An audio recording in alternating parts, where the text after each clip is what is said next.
श्री एकादशी व्रत है।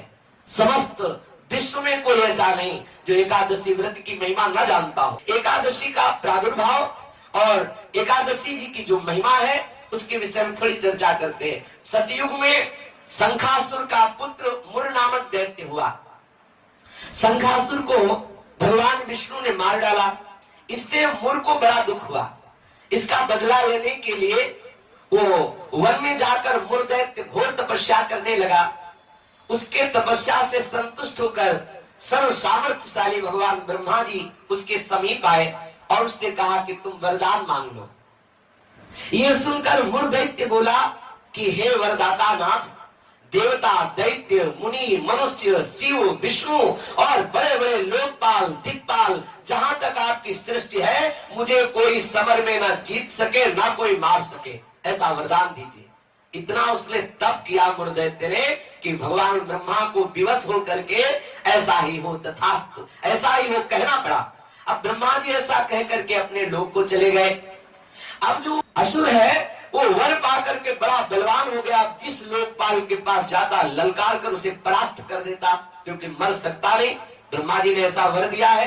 लोकपालों को जीतकर समस्त लोकों पर अपना उसने अधिकार कर लिया और समस्त लोकपालों के पद पर वो दैत्यों को नियुक्त करता।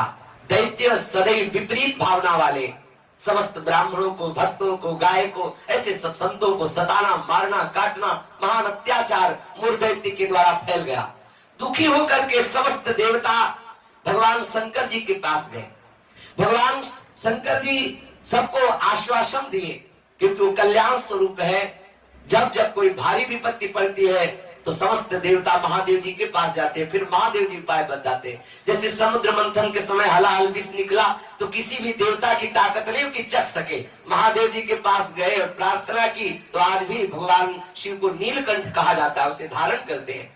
यद्यपि इनकी सेवा है सृष्टि का संहार करना, पर सृष्टि की रक्षा जहां कोई नहीं कर पाता वहां ये करने के लिए बुलाए जाते। हलाहल विष पीने के लिए किसे बुलाया गया? इन्हीं को तो बुलाया गया।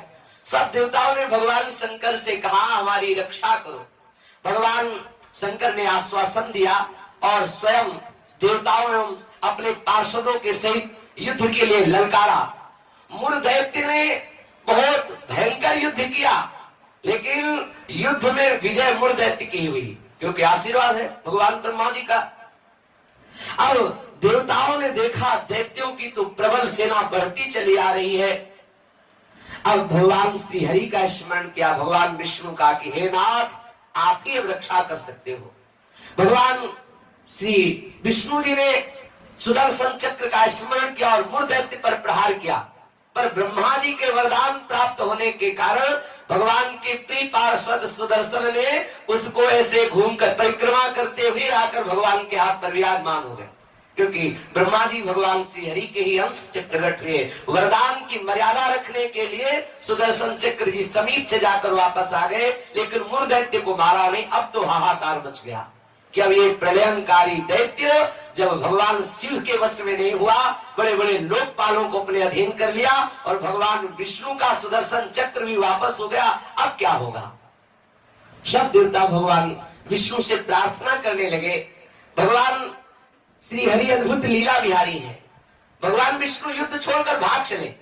मुर दैत्य ने देखा कि सबका मुखिया तो भाग पड़ा, इसको हम जिंदा छोड़ेंगे नहीं। वो गदा लेकर भगवान का पीछा किया। मुर दैत्य ने भगवान भागकर बद्री का आश्रम में गए और एक बड़ी ही गहरी एकांतिक गुफा में जा छिपे और अत्यंत श्रमित हुए निद्रावश से प्रतीत होने लगे। मुर ने गुहा में प्रवेश करके दहाड़ लगाई, कहाँ है? भगवान विष्णु को संबोधन किया, कहाँ है तू? उसी समय भगवान के हृदय से एक दिव्य शक्ति प्रकट हुई और वो शक्ति कन्या के रूप में प्रकट होकर अपने परम तेज एवं दिव्य आयुधों से एक क्षण में मुर दैत्य को मार गिराया। क्षण में दैत्य को मार गिराया। भगवान विष्णु के हृदय से एक दिव्य शक्ति प्रकट हुई, जिसने कन्या रूप धारण किया और अपने दिव्य शक्ति से उस मुर दैत्य को क्षण मात्र में सेना से नाश कर दिया। उसी समय देवताओं ने पुष्पों की वर्षा की और उस देवी की स्तुति की। स्तुति सुनकर श्री भगवान जग गए। भगवान विष्णु ने देवताओं से कहा, तुम किसकी स्तुति कर रहे हो, क्या हुआ? बोले प्रभु आपके हृदय से ये कन्या प्रकट हुई और इसने सब दैत्यों का नाश कर दिया और मूल दैत्य को भी मार दिया। भगवान ने कहा कि ये कन्या जो हमारे हृदय से प्रकट हुई, ये एकादश तिथि को प्रकट हुई, 11 को, इसीलिए इस कन्या का नाम होगा एकादशी। और हे एकादशी, तुम अष्ट सिद्धियों और 9 निधियों की स्वामिनी होगी। तुम में इतनी सामर्थ्य होगी कि जो तुम्हारा व्रत रखेंगे उनके चरणों में मोक्ष लुटेगा। एकादशी का महत्व है उसके चरणों में सर्व पाप प्रशमनम पुण्यमात्यंतिकम तथा गोविंद स्मारणम मेकादश्यामुपोषणम।